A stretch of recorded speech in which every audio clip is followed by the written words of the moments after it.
ಮಾಡು ತುಪ್ಪಾಕಿ, ದೊಡ್ಡವರ ಮನೆ ಮುಂದೆ ಬತ್ತಾಕಿ, ಸಾರುಗಳ ಹಿಡಿಯುವ ಚಾಲಾಕಿ. ಗಣೇಶ ಕಾರ್ಯಕ್ರಮಗಳು ಬೆಳಗಿನಿಂದ ಎಲ್ಲ ಹಲವಾರು ಕಾರ್ಯಕ್ರಮ ಅಟೆಂಡ್ ಮಾಡಿದೆ. ಫಸ್ಟ್ ಕಾರ್ಯಕ್ರಮ ಹೆಲ್ತ್ ಕ್ಯಾಂಪ್ ಮಾಡ್ತಾರೋ ಕಾರ್ಯಕ್ರಮ ನೋಡಿದ್ದು ಇದು ಒಂದೇ. ಈ ಬಡಾವಣೆ ಜನರು ಎಷ್ಟು ಆರೋಗ್ಯವಾಗಿರ್ಲಿ ಅನ್ನೋ ಉದ್ದೇಶದಲ್ಲಿ ಎಲ್ಲ ಮನೋರಂಜನೆ ಕಾರ್ಯಕ್ರಮ ಮಾಡೋದು ಕಾರ್ಯಕ್ರಮ ಕಾಮನ್ನು, ವಿನೋದ್ ಮಾಡೋದು ಕಾರ್ಯಕ್ರಮ ಕಾಮನ್ನು. ಈ ಕಾನ್ಸೆಪ್ಟ್ ಇದೆಯಲ್ಲ, ಇದು ಬಹಳ ಇಷ್ಟ ಆಯ್ತು ನನಗೆ. ಹೆಲ್ತ್ ಕ್ಯಾಂಪ್ ಅಲ್ಲಿ ಯಾರು ನಿಜವಾಗ ಮೇಜರ್ ಆಗಿ ಯಾವ್ದಾದ್ರು ಮೆಡಿಸಿನ್ಸ್ ಏನಾದ್ರು ಸಮಸ್ಯೆ ಇದ್ರೆ ದಯವಿಟ್ಟು ಬನ್ನಿ, ನನ್ನ ಕಡೆಯಿಂದ ನಾನಾಗ್ಲಿ ಚೂಡಮಂಗಲದಲ್ಲಿ ಮಾಡ್ತೀನಿ. ನಾನು ಮತ್ತು ಸಂಜಯ್ ಗೌಡರು ಇಲ್ಲಿ ಬಂದಿದ್ದೀವಿ.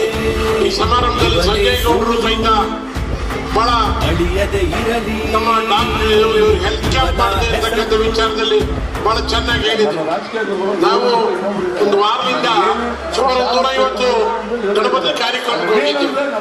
ಆದ್ರೆ ಹೆಲ್ತ್ ಕ್ಯಾಂಪ್ ಮಾಡ್ತಕ್ಕಂಥ ಒಂದು ಕಾರ್ಯಕ್ರಮ ಇದೆಯಲ್ಲ, ಇದು ಬಹಳ ಜನರಿಗೆ ಉಪಯೋಗ ಆಗ್ತಕ್ಕಂಥ